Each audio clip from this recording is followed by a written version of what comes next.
10 గ్రాముల బంగారం రేటు అక్షరాల లక్ష పలికింది. బులియన్ మార్కెట్ల trading platform MCXNJ gold rate lakh తాకేసింది. ఇలా ఆల్ టైమ్ రికార్డ్ క్రియేట్ చేసిన గోల్డ్ ర్యాలీ ఎట్టు సాగుతుంది? ఇంకా పెరుగుతుందా లేదా? ఈ డౌట్ ఇప్పట్లో అనవసరం.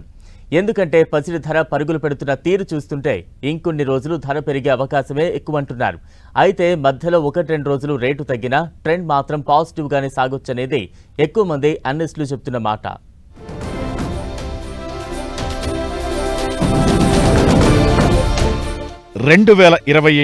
ఏప్రిల్ 21 బంగారం ధరల చరిత్రలో సువర్ణాక్షరాలతో లిఖించిన రోజు.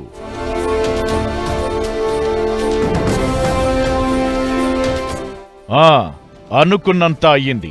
తులం బంగారం ₹1,00,000 ఇక తరువాతేంటి? ఇంకా పెరుగుతుందా లేక ఇక్కడితో ఆగుతుందా? ఈ ప్రశ్నలు సందేహాలు అన్నీ మనకే. బంగారం మాత్రం తన పనిలో తానుంది. ఓ రోజు తగ్గినా వెంటనే రెండో రోజు రెట్టించిన ఉత్సాహంతో పరుగు పెడుతోంది. పట్టుకుంటే 1,00,000 అన్నట్లుగా ఇన్ని రోజులు సాగిన ర్యాలీ ఇకపై వేరే రేంజ్లో ఉండబోతోంది.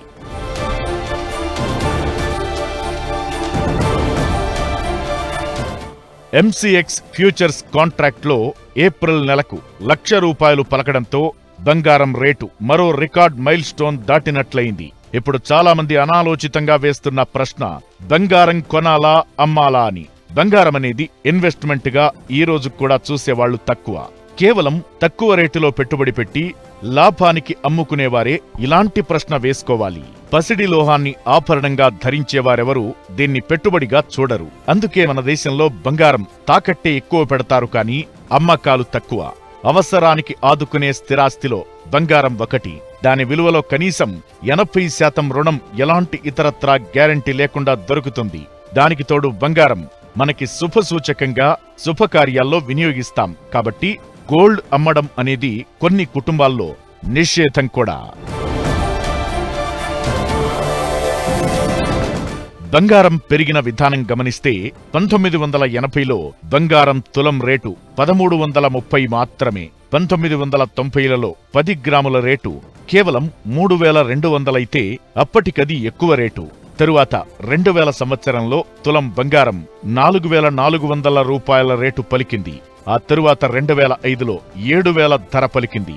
2005 వరకు ఓ మాదిరిగా పెరుగుతోన్న బంగారం ఇక ఆ తరువాత గేరు మార్చేసింది.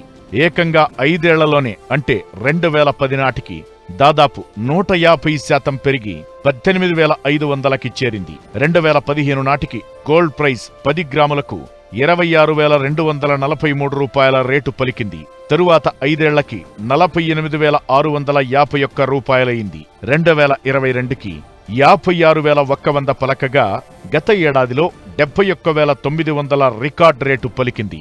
ఇప్పుడు 2025కి ఏకంగా ₹1,00,000 కూర్చుంది. బంగారం ఈ 1,00,000 మార్కు తాకిన తరువాత చోటు చేసుకునే పరిణామాలను చూస్తే మేకింగ్ ఛార్జీలు, GST వంటి పన్నులను కలిపితే ఇంకా రేటు పలుకుతుంది. అందుకే బిల్లు లేని లావాదేవీలు ఎక్కువ చోటు చేసుకుంటాయి. అలానే కొనుగోళ్ల పరిమాణం కూడా తగ్గుతుందనేది ఎక్కువ మంది అంచనా. రాబోయే సీజన్లో అంతర్జాతీయంగా చోటు చేసుకునే పరిణామాలు కూడా బంగారం రేట్లను ప్రభావితం చేయొచ్చనేది నిపుణుల మాట.